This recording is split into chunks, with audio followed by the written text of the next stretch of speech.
Detroit was a blue-collar town, particularly for African Americans. What you really had is black people who got off work at the plant late and everything's closed. Yeah. And on that particular night, you have even something else, 2 Vietnam War veterans who have returned.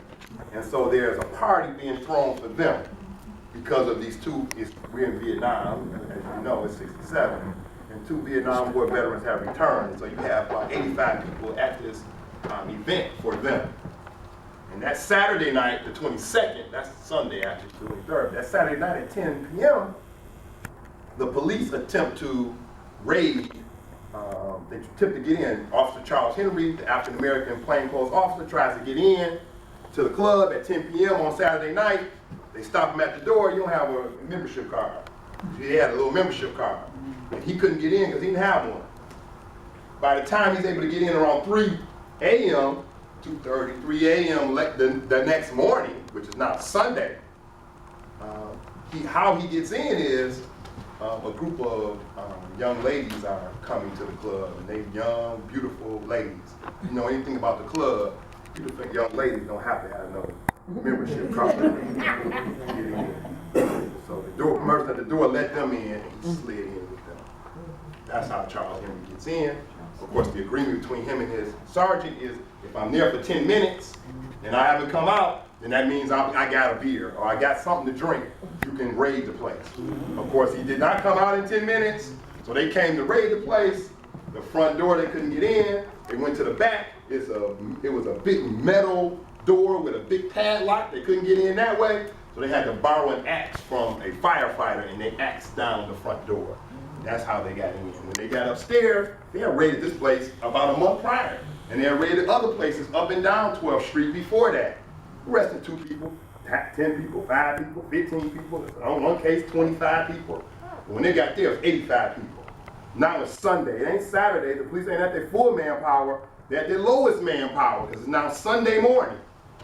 And so it's taking them a long time to get these people out of there. And the police are 95% white in a city that's 40% black. Right? And the police have no good relationship with the African American community. They, for decades, have had a brutal record with African Americans. And no doubt some of that brutality occurred upstairs when they were trying to arrest 85 people. All right. So what are other issues that were going on in Detroit? One issue was unequal education. And today, the issue of unequal education is still a major issue in our community. And it was a problem in 1967, and it was a problem before 1967. How does unequal education begin in Detroit? It begins at the beginning. When Detroit opens up its first public schools, African Americans can't go. The black people can't go. So here's Detroit. The capital of Michigan was in Detroit before it was in Lansing. When in 1847, the capital was moved from Detroit to Lansing. That building, which was the old Capitol building, is turned into the first public high school in the city of Detroit. Black people couldn't go. Girls couldn't go. Go back to that last one. And so it was, of course, unequal. As more and more people came to the city of Detroit in the 1860s and 70s, they expanded the school. Just so you know, that's the same place. This building is inside of this building. So they just built this brick around and added a floor around this building.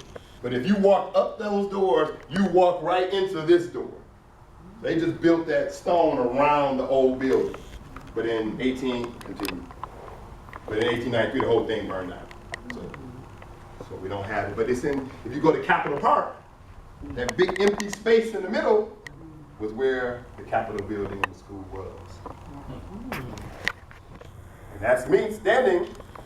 This is all gone now because, of course, some developers around this area want to turn this into a smaller version of Campus Martius, Dan Gilbert, And so this marker's gone, this little monument thing is gone, this whole thing is gone. All that's gone. So the first black church, first black school was in the basement of Second Baptist Church. So black people had to start our own first school because this system wasn't going to create a school for us. Do the same thing now. Right. Continue. And so the church, the first black-led congregation in the whole Midwest, which was the center of the Underground Railroad, 30 other churches come out of it, including Hartford Memorial, who's celebrating their 100th anniversary this year. They come out of Second Baptist. All of these, it becomes a major institution for African Americans, but it's also the first school. 1839 established the city's first school for black children. One of the teachers, one of the members, becomes the first black public school teacher. She was a member of Second Baptist, and she becomes the first black public school teacher. And there's her historic marker on Rivard between Larney and Lafayette. And she fought to overturn segregation in Detroit public schools in 1869. This is way before Brown versus Board of Education. And even though she wins the Michigan Supreme Court case, the Michigan Supreme Court does not enforce it. So her school becomes integrated, every elementary, but all the other schools, for the most part in Detroit, are still segregated. Black people can't go because they're black, in most of them.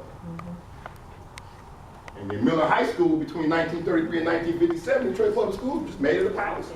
All whites could transfer out. This was Sidney Miller Junior High when it was built. Wasn't supposed to be a high school. But because so many black people were moving into the Lower East Side, which you know now is Black Bottom, in the 1920s and 30s, they turned this into the high school. Sidney Miller became not a junior high, but a high school, and they allowed all the white students to transfer out to Eastern. Eastern became the de facto, I don't even like to say de facto, because this is really school policy. So it becomes, the school policy allows whites to go to Eastern, and blacks aren't allowed to transfer out. So they go to Sidney Miller, which is now not a junior high, it becomes a high school. They allow a few African Americans to continue at Eastern, just a small amount who were able to continue going to Eastern. But this becomes the school for black people between 1933 and 1957. The other issue we were dealing with was housing discrimination. That had been a long-going issue. So there's Dr. Turner, who tried to move in on the west side in 1925 until a group I called the Unwelcoming Committee kicked in his door and forced him to sign over his lease, not his lease, his deed. Forced him to give up the house at the threat of being shot. And he gave up the house. Dr. Alexander Turner. Next to him is his friend, Dr. Ashton Sweet, who knew what happened to Dr. Turner. So when he moves in, it's going to be a little different. He moves in with his brother, his wife, his friends, and they all armed. Because he knows what happened to his friend recently. Both of these things happened in the same year. And so when the Unwelcoming Committee visits his house on the second day of them moving in, 2 shots ring from inside the house into the crowd. 2 whites fall, 1 dies. The police were out there with the crowd, come in and arrest everybody in the house. And we know that the NAACP provides a legal team led by Clarence Darrow, who eventually they win this case. And there's a marker on the Ashen Sweet. And Gladys Sweet, she shot too. Sisters was just as much a part of all of this as men. So this is not a patriarchal story. Continue. And of course, Detroit has its bouts with the Ku Klux Klan. Now, Detroit's bouts were mainly with this Klan. This first Klan was primarily in the South. That's the Klan that founded after the Civil War. They were primarily stationed in the South and kind of almost are wiped out by the 1880s. The revived Klan comes out in the really becomes strong in the 1920s after the release of the film Birth of a Nation. And then of course the Klan in the 1950s and 60s, of course that's the one that blew up 16th Street Baptist Church, killed Goodman, Cheney, and Schwerner, killed Viola Liuzzo. That's the Klan that you're dealing with in the Civil Rights Movement. But this is the one that had the most influence in the city of Detroit. See? Not reading all that. So that's me in Memphis at the ASALH conference. And I'm just walking down the street from my hotel on my way to the ASALH conference. And of course I passed the home of Nathan Bedford Forrest. And if you don't know who that is, he's the first grand wizard of the Ku Klux Klan. There's monuments all over Memphis and other places in Tennessee for him. I'm just walking and I see it. I'm like, oh wow. I gotta take a picture. People ain't gonna believe me. So I had to take a picture. Because I know y'all wouldn't believe me if I just told y'all, man, they got monuments and stuff to Nathan Bedford Forrest, Grand Wizard Ku Klux Klan in Memphis. You know, and people wouldn't have believed it, but they're all over. So that's one. And if you don't believe that, well, this is a monument for him. And this is about a mile away from that. They're not even in the same place. And the name of this place where this monument is, or that was the name of it when I went there. I heard they since changed the name. So, oh, the monument's gone too. So this was there when I went 3 years ago. So this was 3 years ago. It's still there. He said it's gone. But there's one in Selma. That's still there. Yeah, okay, so somebody said it's still there. But it was there 3 years ago. I can speak for 3 years ago. I haven't been since. I can speak for yesterday. You can speak for yesterday. So then it's there. So it was there, and not only was it there, when I had to pass it every day from my hotel to get to the hotel where the conference was. So not only was it there, I had to pass the park. The park is named Forest Park. All right, and there are more monuments at that time, and like I said, I don't know, that was 3 years ago, but at that time there are more monuments in the state of Tennessee to honor Nathan Bedford Forrest than anybody else, period, including 2 presidents who come from Tennessee. There are more monuments to the first Grand Wizard of the Ku Klux Klan. And the Grand Wizard is different than the Grand Dragon. I know most of y'all heard of Grand Dragon. Grand Dragon is the head of the state Ku Klux Klan. The Grand Wizard is the head of the whole Ku Klux Klan. Just to give you an idea how big that monument is. And he's in there. He's in the monument. The remains of Nathan Bedford Forrest is in the monument. What about Fort Pillow? Yeah, you do it Fort Pillow? Yeah, he's the massacre. He's the person that led the Fort Pillow massacre. African-American soldiers, he refused, he was a colonel in the Confederacy, he refused to take any African-Americans captive in the Civil War. So We didn't hear. So the question was about Fort Pillow, and I'm explaining Fort Pillow. Fort Pillow was a Union fort that was attacked by the Confederacy during the Civil War. Nathan Bedford Forrest was a colonel in the Civil War. And the Unions, not retreated, that's not the word I want. They surrendered. They surrendered to the Confederates. They were going to lose, so they surrendered.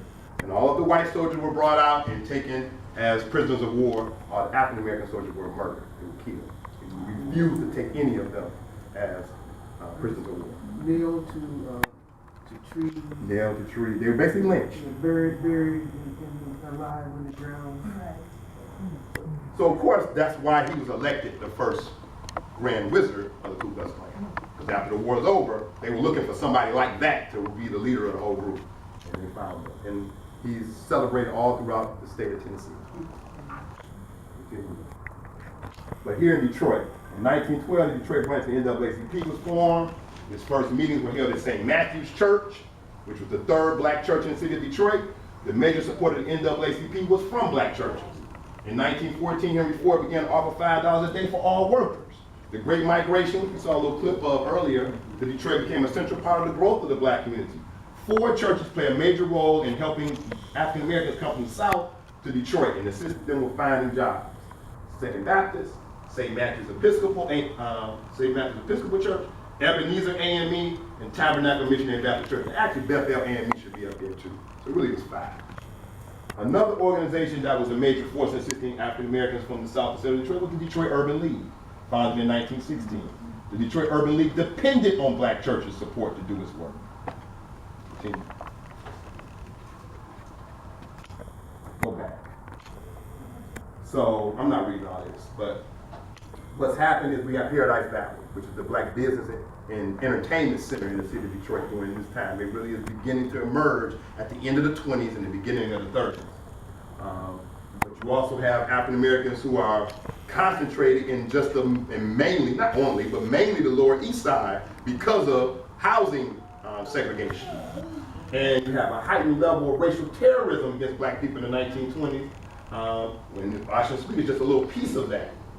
But these are the two organizations that are considered the illegal organizations in Detroit are really the second most powerful institution and the third most powerful institution in the city of Detroit.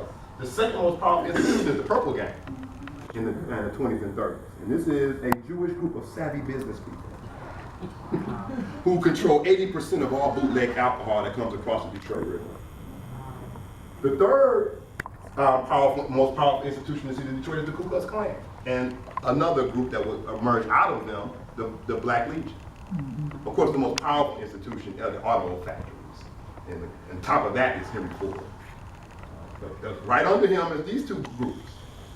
All right, continue. And they were powerful in the city of Detroit. And police brutality against black people was at an all-time high. 55 black people got shot by the Detroit Police Department in 1925. You could have had a Black Lives Matter movement in just Detroit in the year 1925. Same year the Ocean Sweets case occurs. And here's our Ku Klux Klan mayor. Detroit had a Ku Klux Klan mayor. When I do this presentation in front of audiences that are in the suburbs, and I ask, Detroit had a racist mayor, you know what they say. Coleman Young. Coleman Young. That's what they say when you're in the suburbs. But they don't even know it was a Ku Klux Klan mayor of the city of Detroit. And there's the Ku Klux Klan leading a parade. That's not a march, that's a parade. You might want to know where they're coming out of. The field, 8 Mile in Woodruff. Yes, of course, David here has been on my tour. Exactly. So they're coming out of the State Fair. That's the State Fair gate. Y'all remember it now? Yeah, that's the State Fair gate. The big stone gates. They're walking out of the State Fair on State Fair in Woodruff. 1923. The mayor's name? Charles Bowles. This is Charles Bowles. That's the mayor. The night before his election, the largest Ku Klux Klan meeting in that second Klan, not the first Klan, in that second Klan's history occurred in Dearborn. Basically telling them to all make sure they vote, organize to make sure he gets elected. And he was a write-in candidate. And they wrote him in. But those Ku Klux Klan voters can't spell. So they misspelled his name. So 15,000 votes got thrown out. And he ended up, although he won, he did not win. So he runs again in 1930 and wins. He won that. And so that's Detroit. That's the next year in Grand Rapids, 2 years later in Grand Rapids. In 1920, so this is what it looked like in Detroit too. We just don't have a picture of it in Detroit. But this is Grand Rapids. That ain't no march, that's a parade. And when they got downtown, they burned a cross in front of the City Hall. That's right. So this is Detroit. Right, continue. We're gonna move on. I already told you what happens to him. Detroit has sundown neighborhoods. I know some of you know about sundown time. Black people have to be out of town by sundown. When I was growing up, we still had one. My grandmother's like, stay out of Dearborn. So that's the 70s and 80s. 70s and 80s, I was still told to stay out of Dearborn. My grandmother told us that, and that was the 70s and 80s. But before that, it was way more than just Dearborn. Almost every suburb that surrounded Detroit was a sundown town. Warren, Livonia, East Detroit at that time. It wasn't East Point, it was East Detroit. Then Harper Woods, of course, the Grosse Points were. Bloomfield, Royal Oak. Ferndale was a sundown town. I know it's hard to believe. Ferndale was a sundown town. Right. Those are all sundown. But before you had sundown towns, you had sundown neighborhoods in the city of Detroit. There were neighborhoods in the city of Detroit that black people couldn't be caught in after sundown. People won the Van Dyke area just outside of Coney Gardens. Those are the people who, a lot of them moved to Warren as they were able to. But before they was in Warren, they was on this side of 8 Mile telling you to stay out of our neighborhood. The 8 Mile in Wyoming area on the other side of the wall between Burwood and Mendota. Being on the wrong side of that wall after dark could get you in serious trouble. Did you tell about the wall? I'm going to tell about it in a minute. Yeah, there was That Grand Boulevard neighborhood, which of course now we know that's the 67 uprising neighborhood, but not in the 20s. It wasn't an area for most. That's where Dr. Alexander Turner tried to move to when they kicked in his door and told him to get up out of there. Certain streets in the East Midtown area, and the most dangerous area for people was Cass Corridor, which was known as Cass-tucky. So that kind of tells you why black folks needed to be out of there, because just as black folks came from the South during the Great Migration, a whole bunch of whites came from the South, and they brought Southern ways with them wherever they lived. And so being in Cass Corridor in the 20s and 30s could cause you some serious harm. In fact, on John R. Hancock, if you walk right out this building, on John R. Hancock in 1930, a 40,000 square foot building known as the Castle was there. And the Castle, spelled with a K, was the headquarters of the Michigan branch of the Ku Klux Klan. On John R. Hancock. Today, that's the area right next to the CVS parking lot. So that's how you view it. Today, it's right next to the CVS parking lot. Well, that was the Ku Klux Klan's headquarters. See? So these are members of the Black Legion. And the Black Legion were a racist organization. They branched away from the Ku Klux Klan in Ohio and Detroit. Ohio and Michigan, not just Detroit. Ohio and Michigan, they branched away from the Ku Klux Klan. Most of them had been members, started out as Ku Klux Klan members, and as the Ku Klux Klan waned in significance, they started their own organization. They didn't have the religious symbology that the Ku Klux Klan had. The Ku Klux Klan has a lot of religious symbology. You're supposed to be a Christian and you're supposed to be a good church-going person. Black Legion, they got rid of that part. They set themselves up on military terms. So you were a colonel.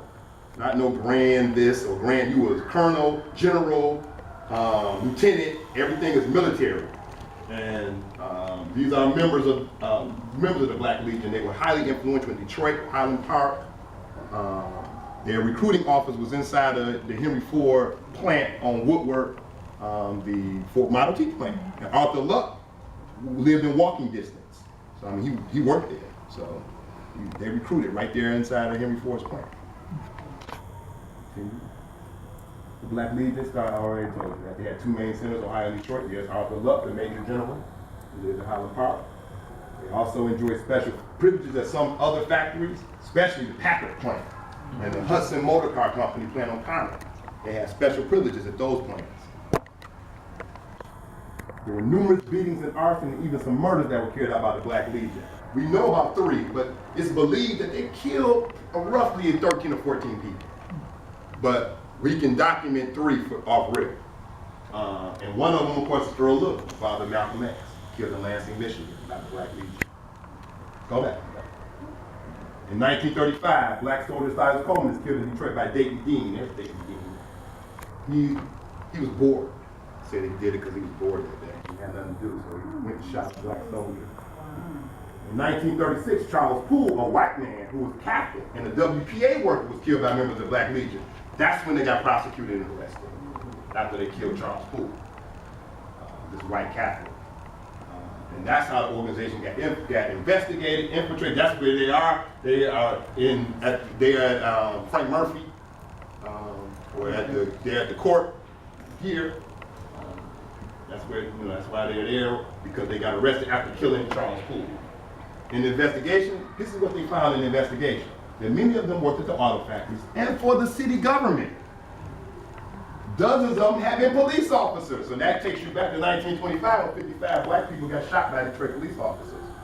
Many of them they were there. They were doing their job, working their agenda. So now I'm in front of one of their recruiting officers, the Model T plant on Woodward and Highland Park. And there's the Burwood Wall that we were talking about earlier. It ran from 8 Mile all the way to Chippewa, so about a half a mile. Built in 1940. The wall is not all the way anymore. It's parts where it's broken off now. But it used to run straight through. So cars couldn't go up and down those other streets like we can today. It blocked you all the way. And it was built because in 1934, the federal government passed the Federal Housing Act of 1934, which basically said that we will subsidize the building of homes, because most of these cities don't have enough homes. The housing stock is old, it's crumbling, and it ain't even enough houses for a lot of the cities. So the federal government was going to subsidize building houses, that's first. And then we'll subsidize the mortgages on those homes. So you could get, instead of paying whatever we pay now, 4 or 5% interest rates, you would get 0, 1, and 2% interest rates. So almost money for money. So it really, today, people will call it a welfare program. And it was a wealth building program that the federal government was subsidizing, because that's what homes are. Home ownership is a way of building wealth. So you buy a home, back then you might have bought it for $20,000. Yeah, you paid it off, and that would have been almost money for money to the government when you paid it off. It was worth $200,000 now. You only paid $20,000 for it, but it's $200,000. You can use the equity and start you a little store, restaurant, whatever. And many people, and many of the businesses that we see today, that's how they started. They started because of this program. Of course, there's a caveat in the program. The federal government said you have to be racially homogeneous neighborhoods for us to subsidize. And what they mean, racially homogeneous means one race. But that's not what the federal government meant. It meant all white. When African Americans try to get those loans, it's like, if you move in that neighborhood, it won't be racially homogeneous. So we can't give it to you. So black people are like, okay, we're not gonna give up like because of that. We're gonna be like, oh, I live in an all black neighborhood. Give me one of them sweet loans on the home in my all black neighborhood. And the federal government put a red line around all the areas that they would not give out that loan, which is where we get the term red line in front. And so African Americans were unable to participate in this wealth building period in America's history, but I'm talking about Detroit right now. But this is all over America. We were unable to participate. When we talk about the wealth gap between African Americans and whites, of course people go all the way back to slavery. But you don't even have to go back that far. You can go back about 60, 70 years. African Americans were unable to participate on any level. So the construction teams that built the houses, that was subsidized by the federal government. We couldn't be on the construction teams, or the federal government wouldn't subsidize. So the federal government subsidized the homes built on the Mendota side of the wall. The housing developer hired the construction team. The federal government gave them most of the money to build those homes. After he was going to build those homes, he was going to sell them to people who would get the federal government to pay the mortgages on most of those homes. And so he was going to make a bundle on both ends. And then the federal government told him, hold on. We were doing a survey in the area, and we found there's some black people living on the Burwood side, very close to where your housing development is going to be. We're going to stop all help to your program.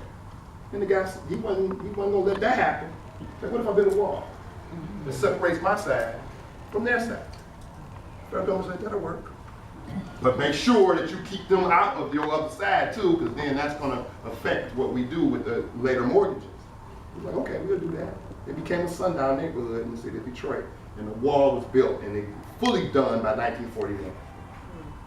And it was just a plain gray, dead-looking wall. Today, in the park area that the park is, Alfonso Wells Playground is, the community has did a mural project and have transformed how the wall looks. But if you just leave the playground area, you can see how the wall used to look.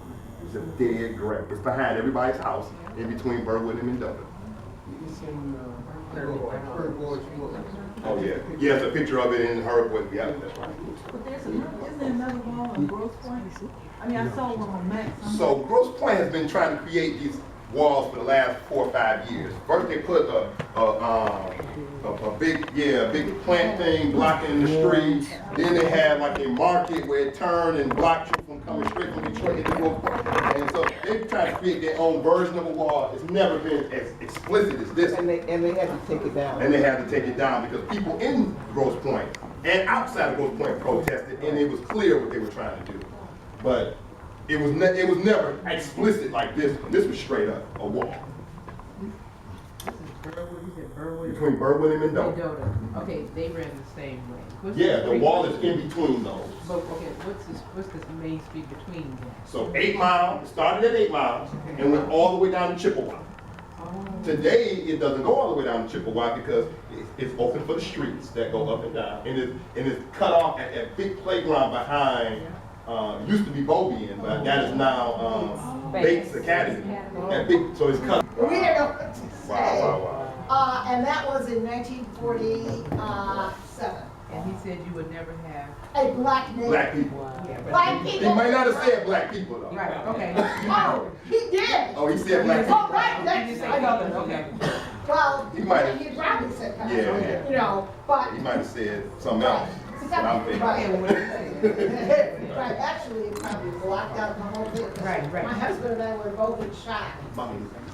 What he said because of that, so you went on a church at your house, okay. Right. Okay. Well, that's not why. I mean, no. So we take a look up here. This is Saturday, March 11, 1950, 7 p.m. An emergency meeting. All residents on streets, DeQuinder, Marks, Orleans, Wyapel, Greeley, and all streets up to Oakland, 6 Mile to 7 Mile Road. So you're right outside of Coney Garden. Right? I told you about this earlier. Neighborhood invaded. What happened? By colored purchase on Orleans and Minnesota. Wow. Every resident asked to be present to vote on measures to be taken, sign petitions, and elect block captains. This is community organizing. Place, they met at Lazar Hall on DeQuinder in Minnesota. That's 1950. Of course, the Journal Truth Home. This is the mark. This is the sign they put up when the federal government built a housing project for African American defense workers. So this ain't just some regular. This ain't just every African American moving in. These are people who work in the defense industry to help the federal government win this war, World War II. How did those purchases happen? Good question. So, generally how they happen, there was a few ways that they happen. And we're going to see, well, I'm not going to spend a lot of time on them. In the case of Ocean Sweet in 1925, how he gets the house is the person is selling it to him for 3 times what the house is worth. So even though they're violating the racial freedom covenant, it's about money. Oh. Dr. Ocean Sweet wanted to live in a neighborhood that was not overcrowded, which is what all of the African American neighborhoods were because we couldn't live nowhere else. So they were the slums because black people was living there. They had become run down because it was the overcrowding issue because of racial discrimination. And he was a doctor. He didn't want to live in an overcrowded neighborhood, and they knew that. They were like, well, we can charge them more. And they did. They charged 3 times what the house was worth. So that's one way. You got a person. You know, it's always a cowboy who will sell Native American goods. Always a cowboy what? It's always, so money is always a factor that can change things. Another factor would be people who could pass for white. So when Orson McGee buys the home on Seabar, 4626 Seabar, they thought he was a white man. And so when he bought it, but then they see his wife out there working in the garden, they're like, excuse me, are you the maid? Like, that's my house. And then that's how they realize, oh, this is a black couple. And so that's another way that it happens. And then I guess the last way it happens, one way, and one of the major ways that African Americans end up migrating throughout in and around the city of Detroit is Jewish residents. Jewish residents are many cases, they are the second level of people who are discriminated against by these racial restrictive companies. So when they're able to get into a neighborhood, they're the least likely to practice it on the following group. So African American migration in and around the city of Detroit follows Jewish migration in and around the city of Detroit. And so these are the main ways. I mean, I'm sure there's others. Those are the main ways that black people are able to get in neighborhoods that had these racial restrictive covenants. I think we had a hand up. I was getting ready to talk about that. That was overturned before we said it. So in 1948, it went to the Supreme Court, and the Supreme Court ruled that the government cannot be used to enforce racial restrictive covenants. So it didn't outright say racial restrictive covenants can't be done. It just said you can't go get the police to throw people out their house or get the judge to foreclose or evict somebody because of a racial restrictive covenant. racial restrictive covenants continued for the next 30 years. In fact, when Clinton was in office, there was a major case of racial restrictive covenants in Grosse Pointe. And Clinton, that's the 2000s, 1990. 1990. So, racial restrictive covenants continued. So, yep. Was it because Jewish people like black people to rent them? They were basically doing it for the like them. So- They're doing it for the money. So- Getting the money. So you got some questions. So that's a question. And of course, there's no way to generalize any whole group of people. So, and in some cases, Jewish people knew African Americans. They lived in the same neighborhoods. So in some cases, yeah, of course they knew each other. In other cases, it was money. It's just, you can't generalize any group. Each incident is probably, if I could do research on every single event, I'd find probably instances of all kinds of reasons why Jewish people did this. But one major part that I have to say is that they had been the recipients of discrimination on housing themselves. And they were the least likely to practice it on the following group. Many times that following group was African Americans, but not all the time. Sometimes it was Irish people. Irish people had also been sometimes, not all the time, but they had been the victims of these racial restrictive covenants too. Sometimes it was And Italians. Italians, Yeah, sometimes it was Italians. And sometimes it was any Catholic. they're equal opportunity You know, so discriminators. Jewish people actually opened the door for many people to be able to move in, because there was one group that was on every racial restrictive covenant. There's only one group that was on every racial restrictive covenant. That was black people. Yes, ma'am. I gotta say Yeah, you a gotta- little word. Yeah, you gotta know Because this. I was part of,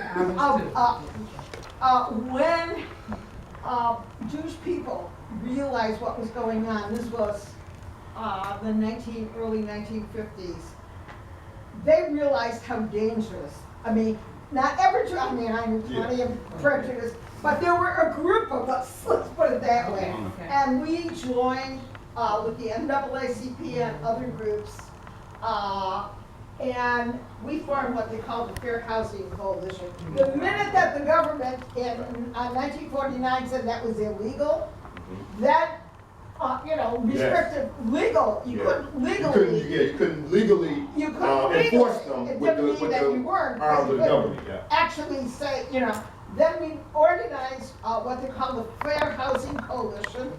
What we did was we would walk into a house outside of the restricted neighborhoods and say we wanted to buy a house, and of course, yes, of course you can, and all of that, and then we would send in a black couple who would be told they couldn't buy it. And then we could do a lawsuit, and that was the other way. That was another way that people And wanted to get into the neighborhoods. Jewish community, I have to say, was really spearheading this along with the NAACP and other liberal organizations. It was, I mean, not It was a movement. everybody. It was the movement. first It to was a- crack Right. segregated neighborhoods. So I had to say that. Thank you. All right, so now this is a protest led by Calvary Baptist Church, NAACP, some of the labor organizations about the Sojourner Truth Housing Project. Because of course, these are defense workers. So some of the labor organizations join in because these are workers, and they're also workers in the defense industry. So the federal government, we need these African Americans coming from the South to have some housing, because we need them to work in these factories to build tanks, to build airplanes and helicopters. So you can't be keeping them out. But of course, white folks didn't care. In that neighborhood of near Coney, not Coney Gardens, but just outside of Coney Gardens, they did not want that Sojourner Truth Housing Project to be built. So this is one of the protests of that. Continue. Where exactly was the Sojourner Truth? So the Sojourner Truth Housing Project, the entrance is in Nevada and Fenelon. So Nevada and Fenelon. So of course, just as you saw that march, African Americans mainly at that march. This is the group of people that are going to block African Americans from moving in. These are the Sojourner Truth homes. And this is the group of people who have volunteered to block African Americans from moving in. Those are the new houses. African Americans have paid their deposit in January of 1942, and they're supposed to move in February. So you see, it's winter, and it's February, and they're supposed to move in And this is what's awaiting them as African Americans get ready to move in. Is it, it's still there? Yep. The federal housing project, yeah, the Sojourner Truth is still there. Yeah. The rap group Slum Village, they grew up in Sojourner Truth housing projects because Slum Village is Sojourner Truth. So the rappers, it's a rap group from the city of Detroit who were produced by Jay Dilla, another Detroit hip hop producer and artist. Their group is called Slum Village. They're naming themselves after their nickname for the Sojourner Truth housing project, which is Slum Village. That's the welcoming part. Yeah, that's the I call it the unwelcoming committee. Yeah. And of course, black people came to move in. You know, they came to move in. They're like, you know, paid our deposit, coming to move in. Now, this is not the black people ain't moving in yet. This is the police going to the people blocking the homes and basically telling them, you better go home, Robert. Now, I'm gonna tell your mama, Joseph, no one is arrested while they're blocking these homes.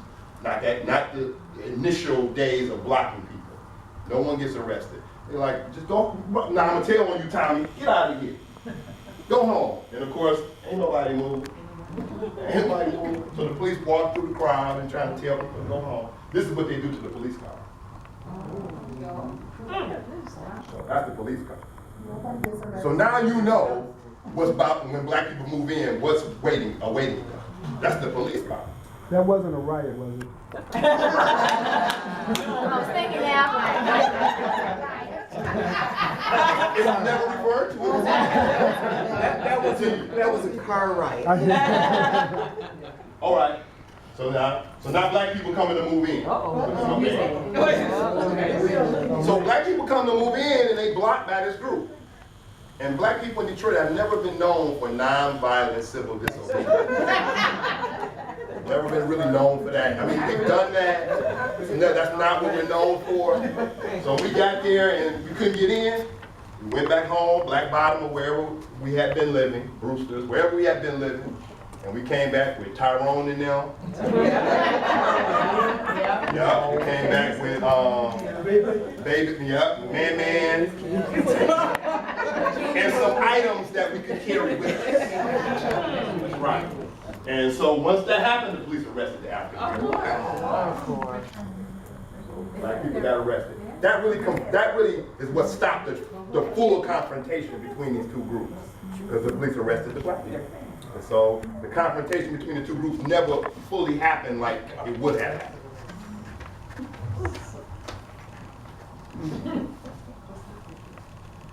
And so this is the McGee house, which I talked about earlier. So there's Orso. So you can see how they got their house. That's Orso. And they didn't know. They didn't know he was black. So he was able to get the house. But when his wife, no, they didn't know. And so when his wife was out working in the garden, they were like, you know, you must be the man, aren't you? This is my house. And of course, there was a lawsuit to get them thrown out. That's the house. This is the film about that story. Linda Hamilton plays Mrs. Sykes, Anna Sykes, who's the next door neighbor. Her and her husband out of a suit. Was that the vacant lot or the house to the right? That's the vacant lot. Yeah, they lived in the house right next door.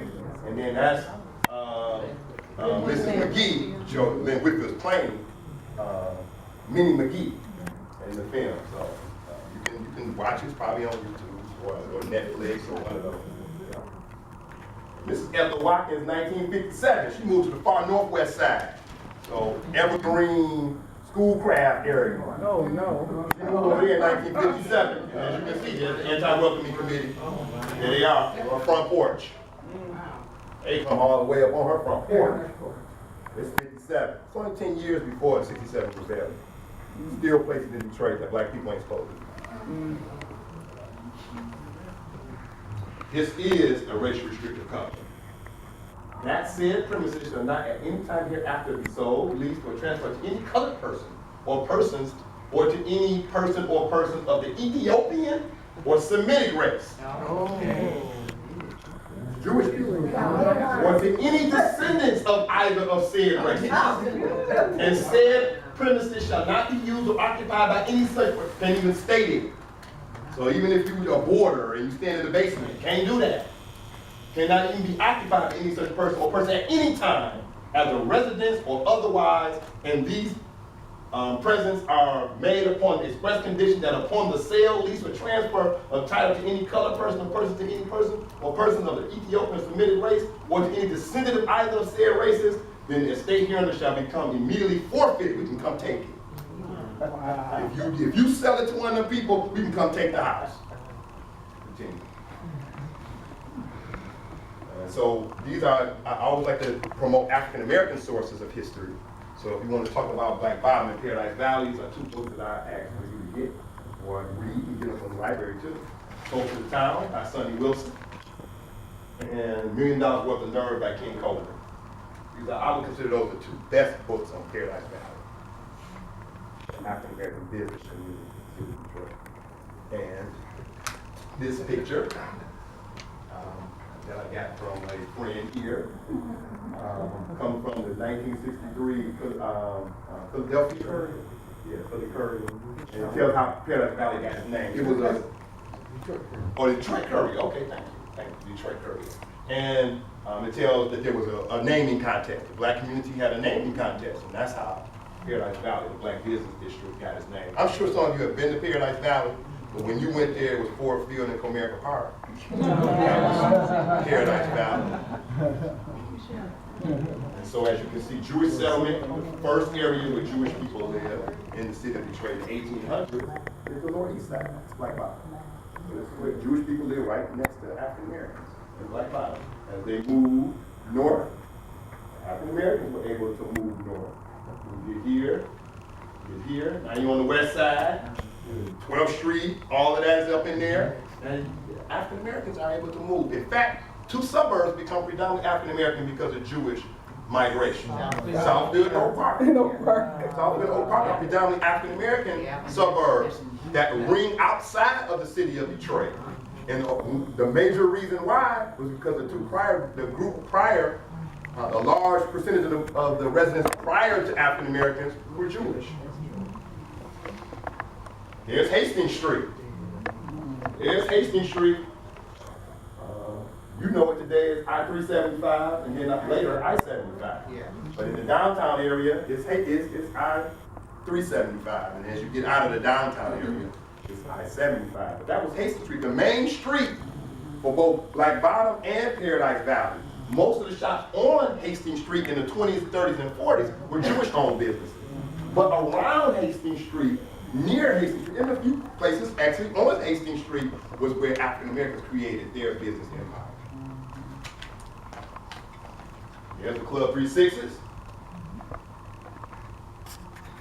There's Sonny Wilson, and there is the Forest Club, the largest club coming out of Paradise Valley, not directly in Paradise Valley, but it's because of Paradise Valley that it exists. And it's on Hastings Street, on Forest and Hastings. Today it will be in the middle of the freeway, but it's a block long. It's bigger than Madison Square Garden. It has a dance hall, a roller rink, a concert hall, and a 102-foot long bar. Continue. So I already talked about the Federal Housing Act of 1934.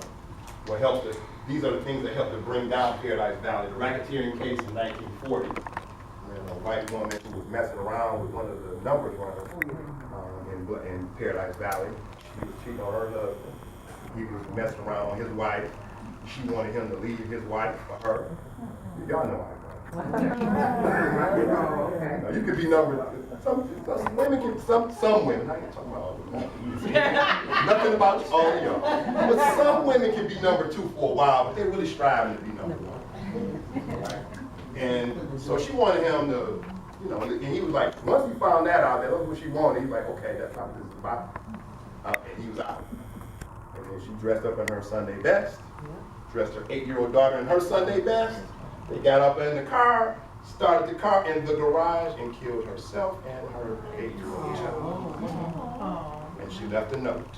And the note had names of all the people who were involved in the racket, and numbers, and bootlegging, and all of that, because of course she had been messing around with her, so she knew all these people.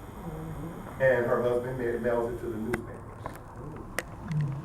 And so now once the newspapers print, they got to do an investigation. And in the investigation, John Roxborough, the top of the numbers, was arrested. Black man, the manager of Joe Louis, millionaire during the Great Depression, top of policy and numbers running in the city of Detroit. He's arrested. Right under him, Everett Watson, he's arrested. Raymond Portree Jackson is arrested. Walter Norwood is arrested. The mayor of the city of Detroit is arrested, so Kwame wasn't the first. Richard Reading is arrested, he's the mayor. The police chief is arrested. The Wayne County Sheriff is arrested. Dozens of officers are arrested from this, and this helps to begin the dismantling of Paradise Valley. What was her name? Don't remember. Her name is, It's McDonald, I think, Bill Company. I was looking up the last name. Oh, good. So yeah, I don't remember her name. Then of course the 1943 race riot occurs, and whites attack Paradise Valley. So, and then they don't want to go back to Paradise Valley after the race riot is over.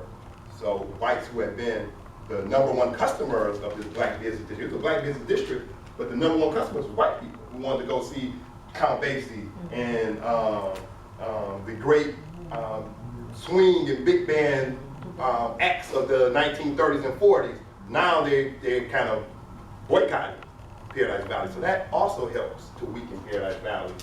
And then Edward Jeffries, mayor, his 46 plan to destroy Black Bottom, where he gets federal money to dismantle all of the old housing. We call it urban renewal, but black folks call it Negro removal.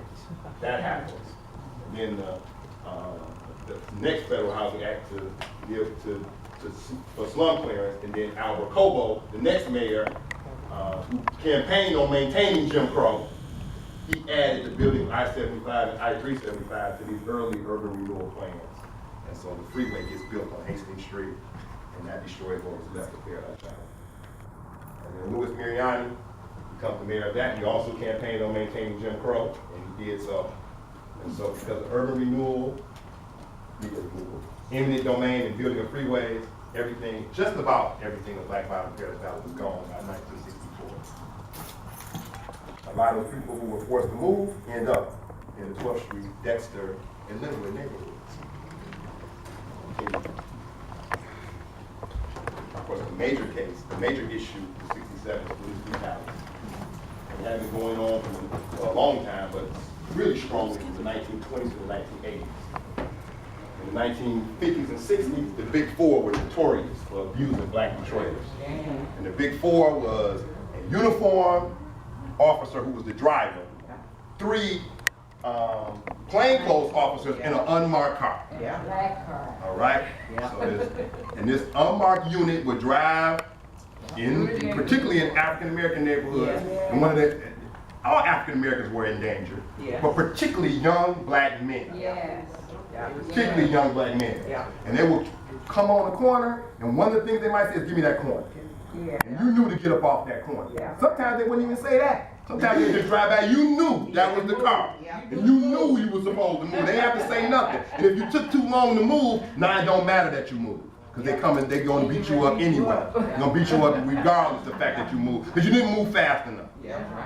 That's what they were known for. And on July 5th, 1963, police killed Cynthia Scott on John R. near Mack. She was allegedly a prostitute, and the police claimed that it was self-defense. 2 of the shots is in her back. So, I guess when she was fighting, she turned around. A week later, Detroit police killed a young black male who was allegedly in a stolen car. 63. A month after, not even a month, 3 weeks after the march down Brooklyn. The Civil Rights March, when Martin Luther King Jr. led. 3 weeks after that, these 2 black people got shot by the police. This is Peter Stuyvesant. I'm really kind of going back to the 1600s, but I don't want to go back that far. But just mentioning him, he's the person that comes up with the idea when New Amsterdam, which was the Dutch colony, which you know now is New York, he comes up with the idea that we need to create police forces to police the slaves. And so the early police force in what we now call the United States was a slave catching force. He comes up with the idea. So the police, their very inception in what we now call America was really an anti-black creation. Continue. And so in Detroit in 1833, Thornton and Ruther Blackburn, who escaped from slavery, are captured by 2 slave catchers and the sheriff and deputy, who are paid by the slave catchers to apprehend them. And they're put in the what was then the first county and city jail in downtown Detroit, behind what is now the CompuWare building on Farm and Gratiot. Today is the Skillman Library. It sits on that site. But they were held there, and they're going to be taken back down, of course, to slavery in Kentucky, which is where they escaped from. And a group of African Americans organized an uprising to free them. But before they do that, 2 women who are part of this group visit Ruther Blackburn in the jail cell, and one of them, Caroline French, switches clothes with Ruther Blackburn inside of the jail cell. And so when visiting time is over, Tabitha Lightfoot walks out with Ruther Blackburn wearing Caroline French's clothes. Of course, to the sheriff, all black people look alike. So he didn't even know that the woman he was supposed to be holding was walking out. She ends up in Canada and gets free. And then the next day, it's this group of hundreds of African Americans who have an uprising to free Thornton, the man who had also been enslaved. One of the consequences of that, the city council comes up with a 16-man patrol to help the sheriff and deputy so this won't happen ever again. And of course, 30 years later, after the 1863 race riot, that 16-man patrol becomes the Detroit Police Department. See? So this is what the newspaper was saying about the killing of Cynthia Scott. But there she is dead. That's an editorial cartoon. Have gun will shoot for any, I can't read the rest of that, minor offense, any minor offense. That's the police. If the requirement for becoming a policeman is the simple knowledge of gun firing, then any ignorant, ill-tempered person with the strength to pull the trigger is qualified. The newspaper, some of the newspapers really went in on the police defense of why they killed Cynthia Scott. Because there's no reason why 3 police officers couldn't apprehend this little small woman. It wasn't that big. They were cleared. Of course, the police did their own investigation, and they were cleared for the street slaying. No one gets fired. No one gets laid off. Yeah. Sounds similar to what we see today. So we got these long-standing issues: job discrimination, unequal education, housing discrimination, police brutality, and the growing issue, of course, is unemployment. And of course, African Americans are always the last hired and the first fired.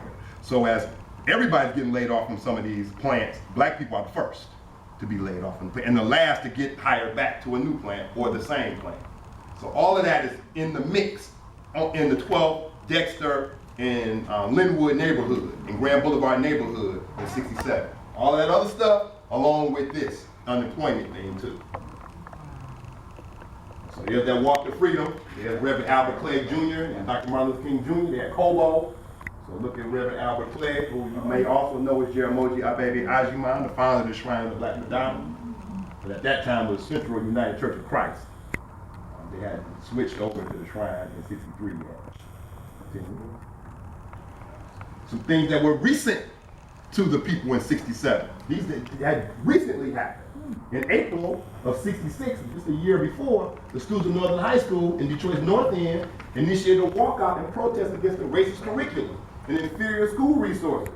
Community leaders organized freedom schools for the students, and we still organizing freedom schools right now in the city of Detroit. Right here, one is right here in the Charles H. Wright Museum. On August 1966, the Kercheval Uprising, which almost became a rebellion, but a few things happened. It was on Saturday night, so the police were at full strength, and there was a Vietnam War protest going on downtown, so the special units were able to easily get from what is now Howard Plaza to Kercheval. And so, and then it was a storm, a rainstorm. You can't really have a rebellion with a rainstorm. And so, but what really originally happened was a group of activists, the African American Youth Movement on the east side, were going to resist the Big Four. That was the plan. And the Big Four came on the corner, get off the corner, and they didn't move.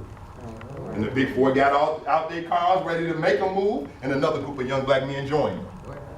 So now it's about to be on. And so they call for backup. When they call for backup, the community comes out with backup. And so it's about to be on, but then you had these special units, tactical units who were downtown for the protest at the Vietnam War, and then it started pouring down raining, and so that's why what happened in 67 didn't happen in 66, because it was going to happen in 66. And of course in 66, it would have been much more well planned, because these people they planned to do this. This wasn't just a spark that people just got mad. They had planned on how they were going to respond when the police came, and they said they had it all planned out. They had backup and everything.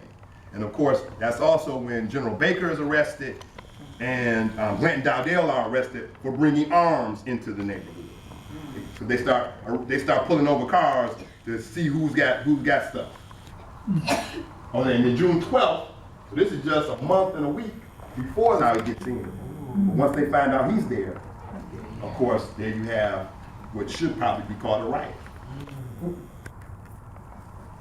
Here's Northern High School. Today at Detroit International Academy for Young Women. Okay. That's the corner of Kercheval and Pennsylvania. Yeah, where the Kercheval uprising would have happened. And so as you can see, they're pulling over cars to check the trunk to see if people bringing weapons. That's how General Baker and Glenn Dowdell get arrested. Checking to see if anybody bringing any weapons in the neighborhood. This is Kercheval. I'm not going to read all that, I'm just going to tell it. The Thomasons get, on June 23rd, 1 month before the 67 rebellion. Daniel Thomas is a Vietnam War veteran, and he's come back from Vietnam. Him and his wife and 2 of their friends, they go out to River Rouge Park to have fun, to have a cookout, have some fun. And they're chased out of River Rouge Park by some young white men. Yes, River Rouge was somewhere you probably didn't want to go, particularly on certain days, certain times. So they come back later, hours later, hoping that the young men, they're probably gone by now. So they go back, and the young men aren't gone. And they chase them this time, and they chase them to the recreation center. The recreation center is closed, and the custodian there refused to open the door, probably because he's scared himself about what might happen if he opened up that door. It's about 10 people surrounding them and throwing bricks and bottles at them, and they're trying to hide behind the posts of the recreation center and behind trees, and then of course they threaten to rape his wife, Louise Thomas. They threaten to rape her. And then that's when he steps out, look, leave my wife alone. And then they just, of course, all jump. And he gets out of it and pulls away, and as he pulls away, he's shot 5 times. And he's killed. His wife, who was pregnant, she loses her child. And it takes weeks before they arrest anybody. They finally arrest Michael Poslopek, who's 23 years old. He tells on 5 people, so they arrest 5 more people. And when they're brought for a lineup, Louise Thomas can't identify them. And she's traumatized, so they let everybody go. Michael Poslopek is eventually found not guilty. And they lived on Euclid, 3 blocks away from where 67 rebellion happened. State neighborhood. That was on the minds of the people when the place was raided. In fact, people in the crowd, after people are being brought out of the Blind Pig on July 23rd, one of the things that Michael Lewis is saying is, y'all ain't arrest nobody for killing Danny Thomas. He's hollering that to the police. So it's clear, along with some other things that have recently happened too.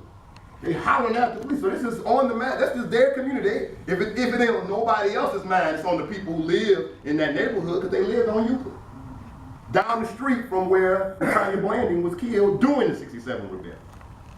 The 4-year-old who was killed inside of the apartment. Continue. 3 weeks before the 67 rebellion, you had the 2nd annual Black Arts Conference, which was really a Black Power convention. You had the Central United Church of Christ, and of course Reverend Albert Clay Jr. is the pastor there, and it was organized by leaders like Reverend Clay, Walimu A. Vaughn, and others. H. Rap Brown, who was one of the featured speakers, this is what he says in his speech, which is on the last day, July 2nd. Motown, if you don't come around, we will burn you down. That's 3 weeks. July 1st, 1967. Vivian Williams, a black woman, allegedly a prostitute, is killed on 12th and Hazelwood. Now, you know how close Hazelwood is to Claremont. The black community believed that she was murdered by police officers because the police officers had a tradition of rolling prostitutes. And what that means is taking their money. And if you don't give it up fast enough, we beat you up and still take your money. And then if you keep fighting, you get killed. And they believe that's what happened to Cynthia Scott back in '63, and they believe that's what happened with Vivian Williams. Turns out that's probably not what happened to Vivian Williams, but people thought that at the time. And so that's on their minds at the time of the rebellion. Continue. Malcolm X, who had been in Detroit many times, who had given speeches in that neighborhood, organized by people from that neighborhood, spoke at King Solomon Baptist Church. That's on 14th and what, Wabash? Marquette. On Marquette, yeah, 14th and Marquette. He spoke there, and many of the organizers, community organizers from that area were at his speeches. Continue. So the Black Power movement is generally regarded by, I'm not gonna talk about all of that. Detroit has a Black Power movement at the same time that all of this is happening. So you have these events happening to Black people, and Detroit, again, is not known for nonviolent civil rights activity. And on top of Detroit not being known for that, you have a Black Power movement that's going over the whole country, and Black people in general are giving up responding to events in a nonviolent fashion. So this is what's going on while police are doing this, and while housing discrimination is happening over here, and while Danny Thomas is getting killed, Black people ain't responding in nonviolent ways. Continue. Continue. The Nation of Islam was founded in the city of Detroit, if you didn't know. Look at the address of the first temple. 3408 East Street. I don't care, that's not. Who was that man? That's, the Nation of Islam considers him Master Farad Muhammad. He's the founder of the Nation of Islam in the city of Detroit. Continue.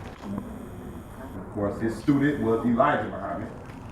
In the 1950s and 60s, this was the temple of the Nation of Islam on Linwood, right?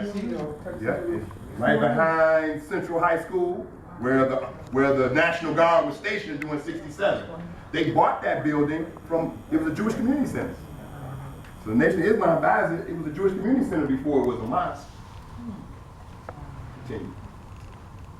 There is Malcolm, his brother Wilfred, and Filbert, the minister at Temple No. 1 in Detroit at the time, and the minister at the Lansing Temple, his brother. And there's Malcolm, who by this time had become the national spokesman and the minister at Temple No. 7 in Detroit, in New York, Harlem. And there's his wife, Betty, who graduated from Northern High School, lived in the North End. Was a member of Bethel AME down the street. Her adopted mother was one of the founders of the Detroit Housewives League. There's Malcolm's old house in Inkster on William Street. And there's his house on the east side in Detroit. It's not his house, but it's the house he stayed at, who was a member of the Nation of Islam on the east side. That's how it looks now. That's Malcolm in Detroit at the Detroit News office in 1962. And that's him at the Olympia Stadium doing that same visit. That's him at Wayne State in '63 at 100 State Hall.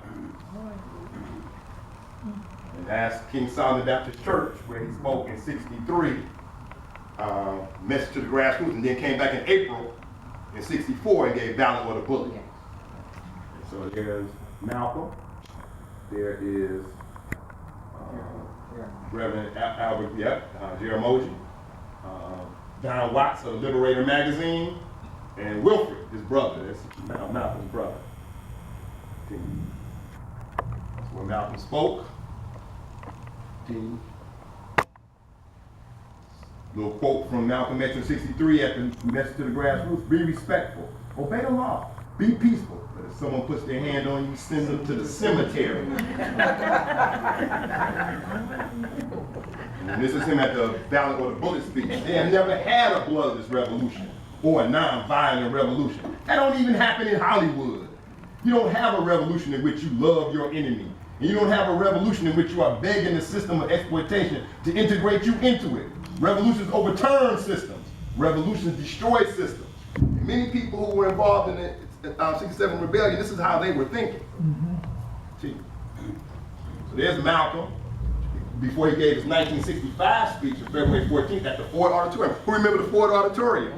All right. Who graduated, had their graduation at the Ford Auditorium? All right. This is 1 week before Malcolm was assassinated. His house got firebombed the night before. And so he comes to Detroit and gives a speech. He's been outside all day. He's coughing and stuff. And so a doctor gives him a shot. That doctor is named Dr. E. Warren Evans. You know his son, Warren Evans, who is the Wayne County executive, former Wayne County sheriff, and nephew of Dr. Albert Clegg, because Dr. E. Warren Evans is married to Dr. Reverend Albert Clegg's sister, Gladys Clegg. And so that's Reverend Clegg's brother-in-law, and the doctor giving the shot to Malcolm X. And look at the program. Ziggy Johnson is the master of ceremony. Who remembers Ziggy Johnson? Mr. George Bashir Jr. is representing the state, the Michigan Employment Security Commission. You don't know George Bashir Jr., but you probably know his son, Bob Bashir, who killed his wife about 3-4 years ago, and then put her body in Detroit to make it seem like a black person did it. That's his son. All right. Attorney Milton Henry gives a statement of purpose. You may not know him as Milton Henry. You may know him as Guy Obadella, one of the founders of the Republic of New Africa. Brazil Denard is one in the chorus. Brazil Denard. Let's come down to some of these other people. Charles Howard, George Wright, William Banks, founder of WGPI. There he is. The Mason, that's right. International Free and Accepted Masons. That's him. Look at Mrs. Rosa Parks. That's who there. A friend of Malcolm X. And we think of her mostly as nonviolent. She was supported Black Power activists. 65. And then it's blacked out, but the introduction to guest speaker was Albert Clegg. So that's who gives the introduction. Of course, Malcolm gives the speech, and he's El Hajj Malik Shabazz now, formerly Malcolm X. That's just 2 years before the rebellion. And that's Malcolm, and there's, who is this? Milton Henry. That's Milton Henry. Attorney Milton Henry, who became Reverend Milton Henry, founder of the Republic of New Africa, who recorded those 3 Malcolm speeches that I just talked about. Who are these people? You might know who that is. This is 64. Hugh Clegg, Albert Clegg's brother, that's Gracefully Ball. Secretary of the Freedom Now Party. So this is the Black Power movement in the 1960s and 70s. You got Reverend Albert Clegg in Central Congregational Church, who of course became Jeroboam's got baby Jamon, Shrine of Black Madonna. James and Grace Lee Ball, Milton and Richard Henry, who became Gaidi and Mario Obadella. Mwalimu Ed Vaughn, first black bookstore in the city of Detroit, Vaughn's Bookstore. General Gordon Baker, John Watson, Dan Aldridge and Gloria House, who is Mama Ned today. They were Detroit branch SNCC leaders and other organizers of other organizations too. Ron Scott and Eric Bell will become the founders of the Detroit branch of the Black Panther Party. Edwin Taliaferro, who of course became Chokwe Lumumba. There's probably some people in this audience who probably was a part of all of this, and many others. There's the membership card for the United Community League Pacific Action. Charles Howard, Charles Henry, the officer, didn't have this. That's why he couldn't get in. And there's the owner, Bill Scott II, owner of the club. So you had 3 legs of Black Power in Detroit: James and Grace Lee Ball, the radical leftists and militant civil rights thinkers and activists; Reverend Albert Clegg Jr., who's a militant pastor of Central United Church of Christ; Milton and Richard Henry, the radical civil rights attorneys and black nationalist founders of the RNA in '68. And there's Michael Lewis, who was the one in the crowd talking about some, y'all ain't arrest whoever killed the Thomases, Danny Thomas. Y'all ain't arrest who killed Vivian Green. One of y'all killed Vivian Green. We don't gotta let y'all take these. We shouldn't even let them take these people out, should we? And then the police like we gotta get him. If we can get him, we can shut him down. But Bill Scott, the second son, was out there too, and he had bricks and bottles. And he started unleashing them when the police were thinking about going to get Michael Lewis. And then they retreated. They got in their cars, but there's not a whole crowd of throwing bricks. And they bust out the windows of some of the cars, police cars they driving up. They hit a couple of the police officers. When the police come back with reinforcements, the community come back with reinforcements. And the police are forced to stand down. And for the first time in many people's lives they ever seen, they was forced to get the police to retreat.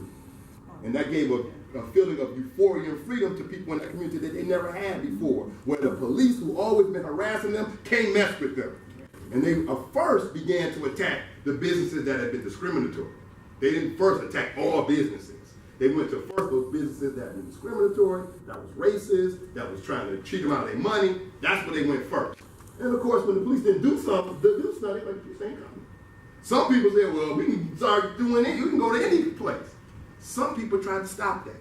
They tried to block them from tearing down all of the businesses. Everybody know that we don't like that stuff. But this one is a good one. We're not letting you get here. But the governor set up a curfew that night and sent the Michigan State Police and the Michigan National Guard in. And many of those first set of heroes who were trying to block people from attacking all businesses, they got arrested for curfew violation. Other ones said, I'm not gonna get shot for sure. I don't even want to get arrested. And so now, many businesses that probably would not have gotten destroyed ended up getting attacked too for the next couple of nights. That's Walter Scott III. He's the one that began to throw the bricks.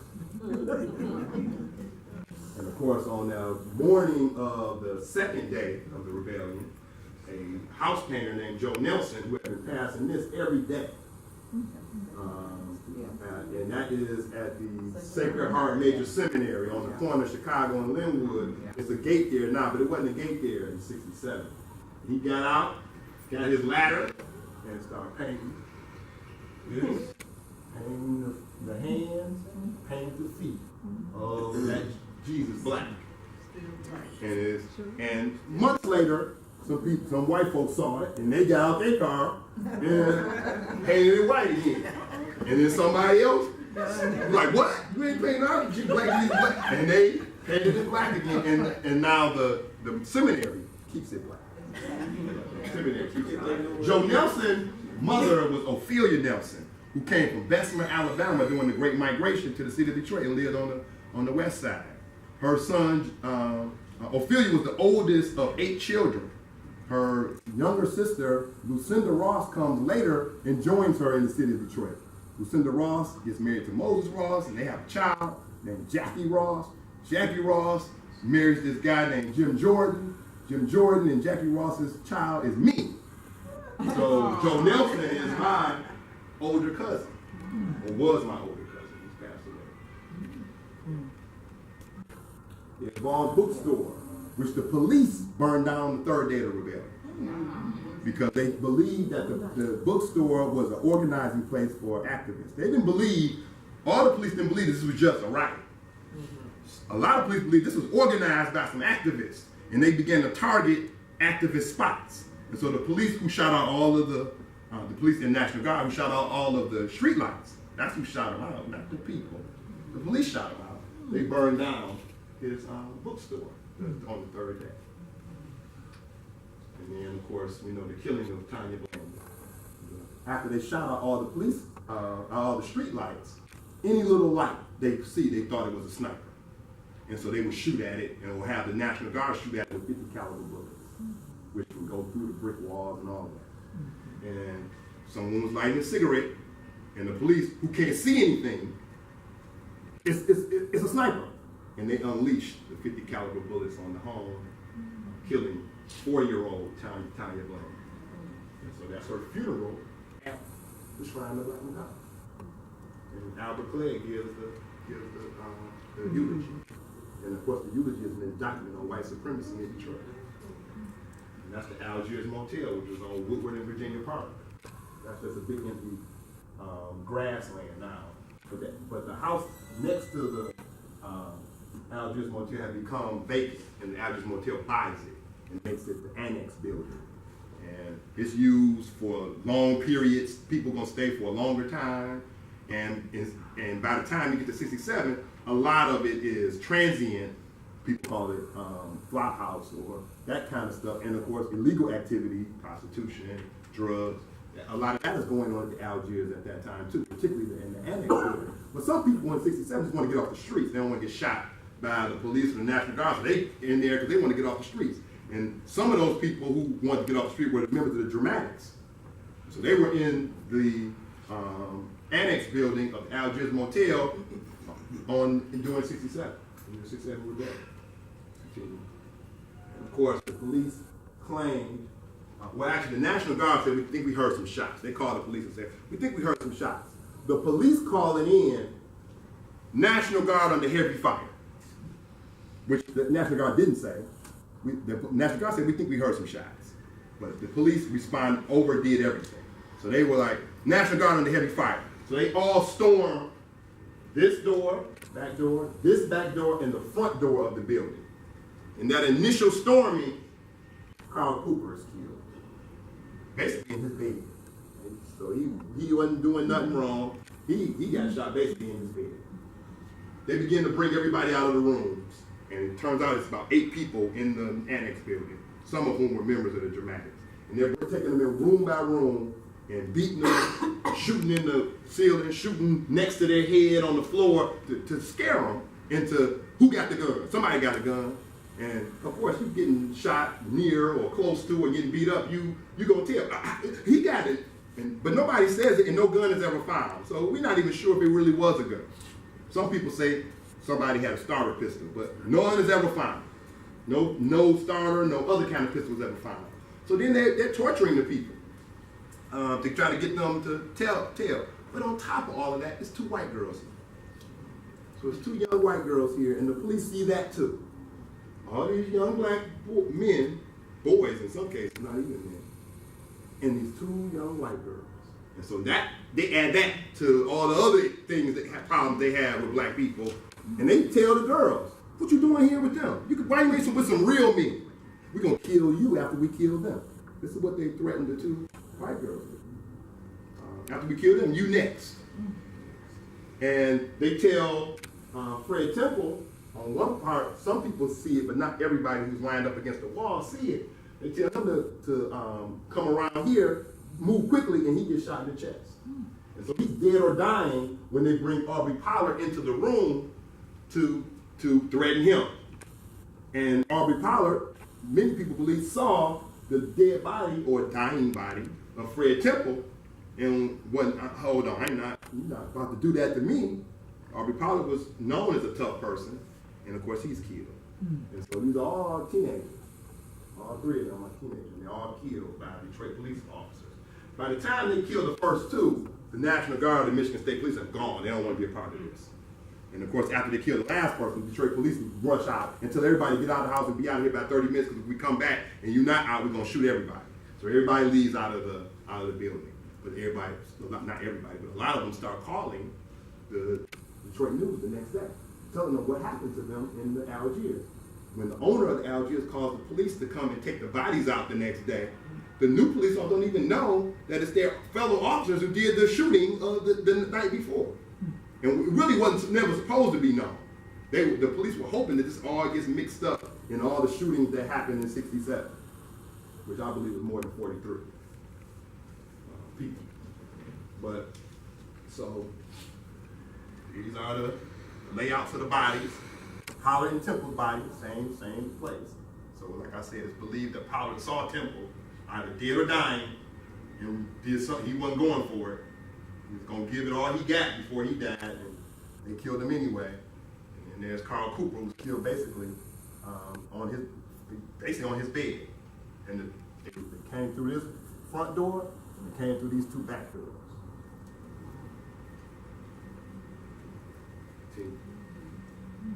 Well, another thing we weren't supposed to know about was that people were held for weeks at the bathhouses on Belle Isle, with no trial, no arraignment. Their parents weren't called. Their family members, their parents didn't even. Nobody knew where they was. They thought they got killed in the riot. The riot.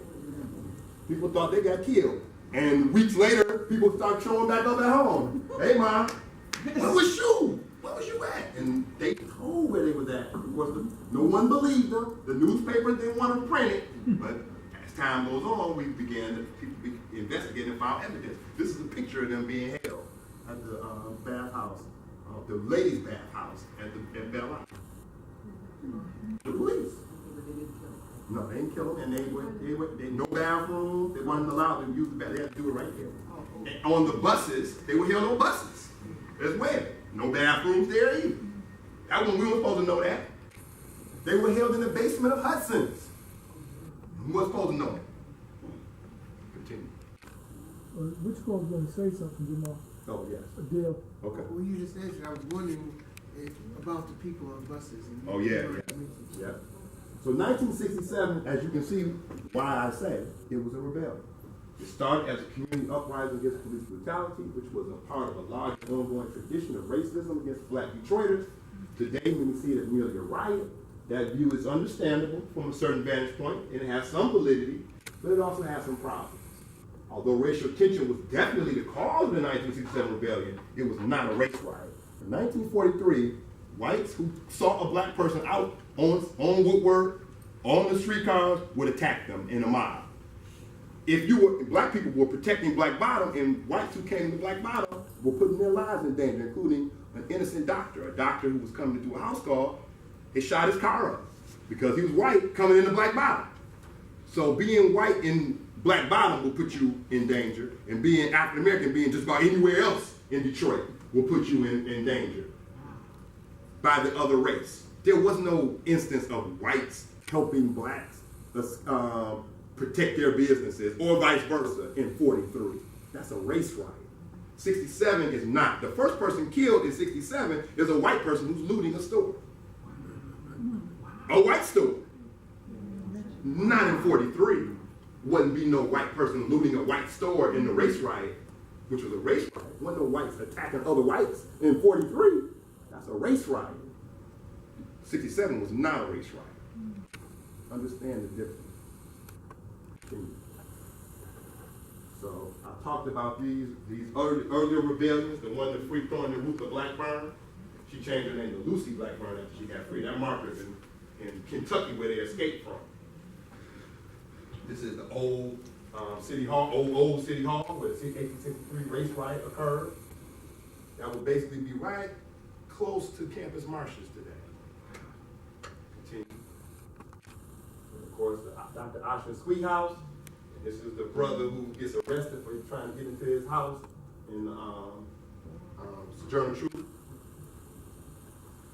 He was going to get in there by any means necessary. This is, of course, the 43 race riot. They're pulling him off of the queue line. I'm sorry.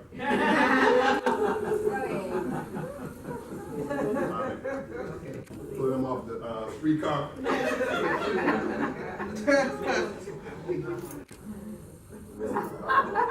Kirchable.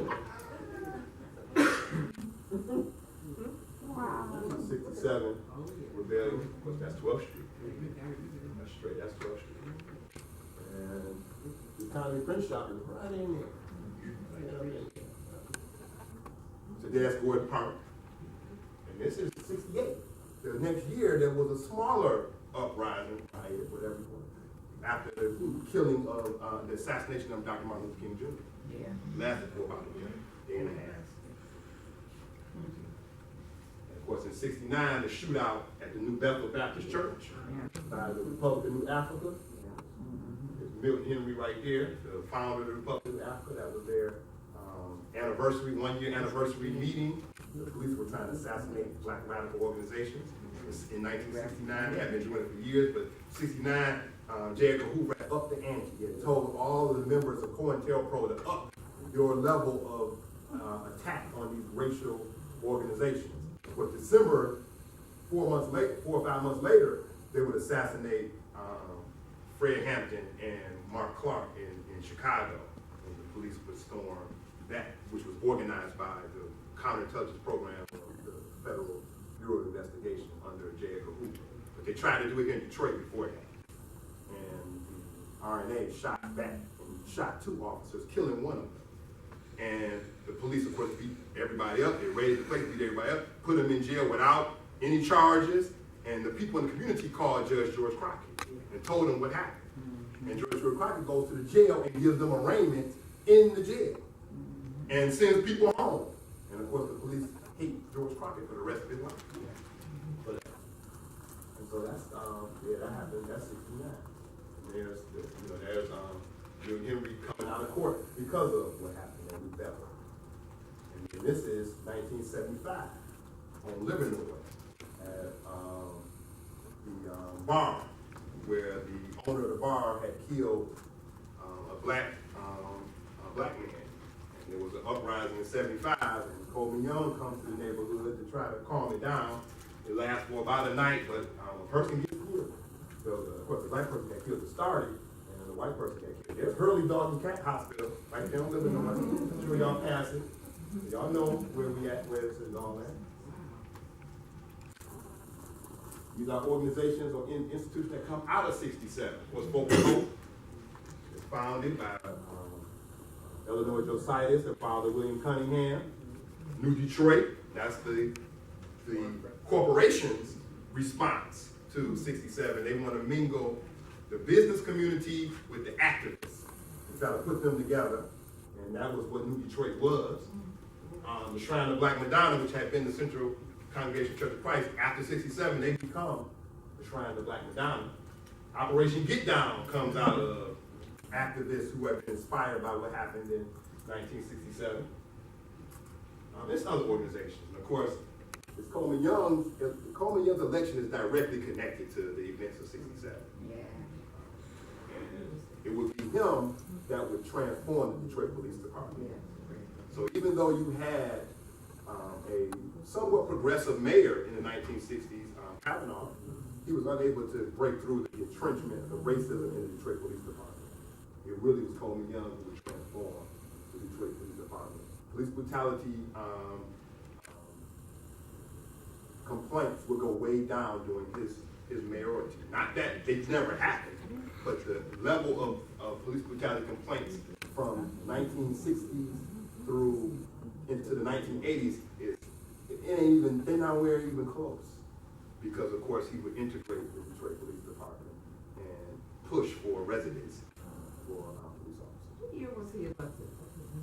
The 73 election, he's inaugurated in 74. And you can hit I think that's the last one. And if you want my information, there it is. All right. Thank you all for listening as long as you have.